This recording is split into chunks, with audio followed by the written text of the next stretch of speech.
February 1959. Ural Mountains, Russia.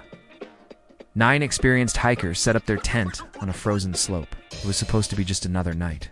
The wind was strong, the temperature below -30 degrees. Inside the tent, they wrote in their journals. They laughed. They prepared for sleep. Then something happened. Not an avalanche, not a storm, because the tent was still standing.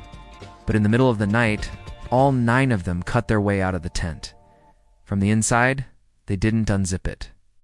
They slashed through the fabric in panic, and they ran, barefoot, into the dark, into the snow. Search teams later followed their footprints. What makes it worse? They weren't running wildly. The prints show they walked in a straight line, side by side, as if they were being watched. The first bodies were found near a tree, almost naked, skin frozen solid. Their hands were torn and burned like they tried to climb higher, to escape something below them. 3 more bodies were discovered between the tree and the tent. They were crawling back, as if whatever they saw was still up there.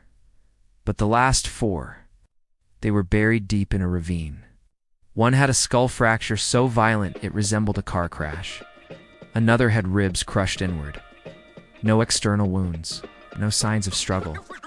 One woman's tongue was missing, her eyes gone. There were no other footprints, no evidence of another person, just 9 people, reacting to something invisible. The official cause of death was written as an unknown compelling force, and the final photo recovered from their camera shows a dark figure standing in the snow. Too tall, too still, not one of them. If you look at the timeline closely, they didn't run from something inside the tent. They ran from something that came down the mountain. And whatever it was, it walked slower than they did, because it didn't need to run.